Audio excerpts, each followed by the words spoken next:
Bonjour Simon Serroussi. Bonjour. Et merci de nous rejoindre. Vous êtes diplomate au sein du département Europe du ministère israélien des Affaires étrangères. Simon Serroussi, est-ce que les éliminations d'Hassan Nasrallah et d'autres commandants ou responsables du Hezbollah, mais aussi désormais du Hamas et du FPLP au Liban, seront selon vous suffisantes pour permettre l'établissement d'un ordre nouveau dans la zone, pour reprendre le nom de l'opération israélienne en cours? Je pense que nous ne pouvons pas encore savoir avec certitude ce que seront les concernées militaires au Liban. Ce que je peux vous dire au Liban et dans la région, ce que je peux vous dire, c'est que le Hezbollah a reçu des coups extrêmement importants, les coups les plus importants qu'il a reçus ces dernières décennies. Toute une partie de la chaîne de commandement de l'organisation terroriste a été éliminée, son chef terroriste aussi, et il y a une réelle désorganisation au sein de l'organisation terroriste qui va se refléter, je le pense, ou qui peut en tout cas se refléter sur l'équilibre des forces internes au Liban. Israël est en train de restaurer sa dissuasion également dans le nord après avoir fait être en train de le faire dans le sud. Israël est en train de solidifier son pouvoir de dissuasion dans toute la région, en montrant aux ennemis qui malheureusement sont trop nombreux, qui sont tous liés à l'Iran, que s'en prendre à Israël, s'en prendre au peuple juif a un prix extrêmement important. C'est quelque chose que nous répétons en permanence.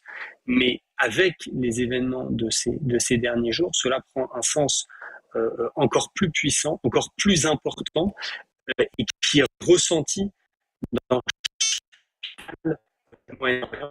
Et je pense que cela permet de renforcer la sécurité de l'État d'Israël dans les années à venir. Alors, on avait un petit problème de connexion avec vous, Simon, on vous a retrouvé, et c'est tant mieux. Yoav Gallant, le ministre de la Défense israélien, a été assez clair ce matin à propos de la perspective d'une opération, d'une offensive terrestre de Tsahal au sud du Liban.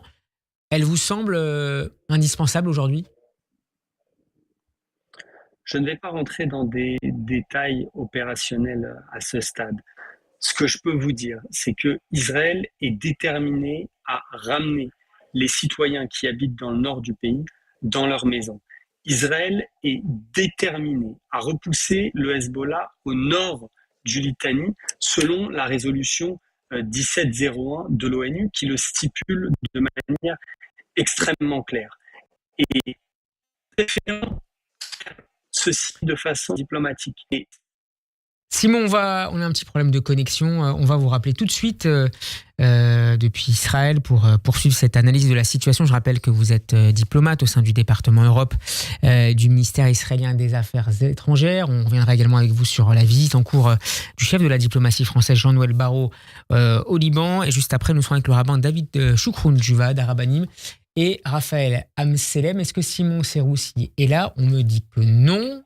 Et il est là. Simon Serroussi, on vous écoute. Pardon pour cette interruption.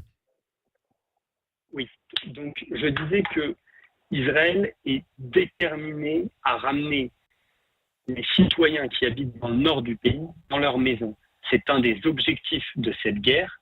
Il est stipulé comme tel par le gouvernement et c'est ce que nous ferons.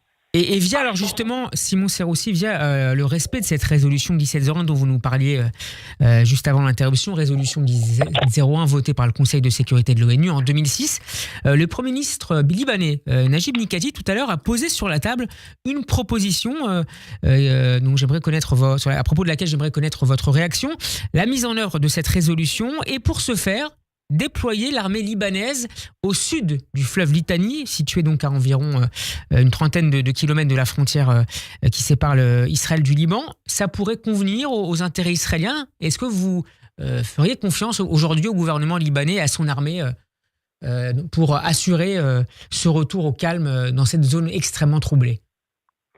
Vous savez, ce qui est très problématique, c'est que cette résolution avait été censée être mise en place depuis des années déjà.